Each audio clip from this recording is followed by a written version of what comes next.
सूर्य उदय होने से पहले रामू अपने खेत पर पहुंचता है। विशाल भूमि मंद तारों से भरे आकाश के नीचे उसके सामने फैली हुई है। दृढ़ कदमों के साथ वह धरती जोतने लगता है। उपजाऊ मिट्टी एक नई शुरुआत का वादा करती है। उसके बैल हल के नीचे तनाव करते हैं। उनकी शक्तिशाली मांसपेशियां रामू की उम्मीदों का भार दर्शाती हैं। रामू के माथे पर पसीने की बूंदें थीं। हर बूंद उनके अथक प्रयास और अटूट संकल्प का प्रमाण थी।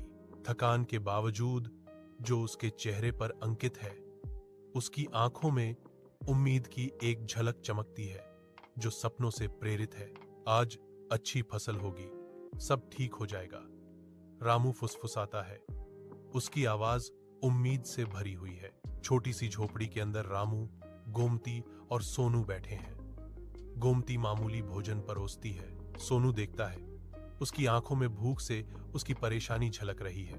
रामू आश्वस्त करता है, चिंता मत करो बेटे, अगर अगली फसल अच्छी हुई तो हमारे पास खाने के लिए बहुत कुछ होगा।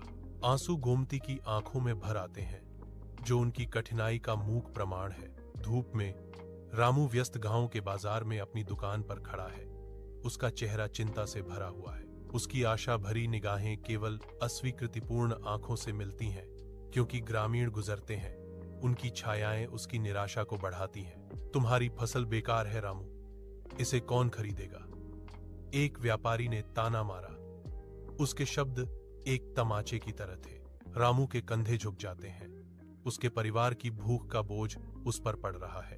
वह बड़बड़ाता है, मैं खुद से सोचता हूं, मैं क्या करूं? मैं अपने परिवार को कैसे खिलाऊं?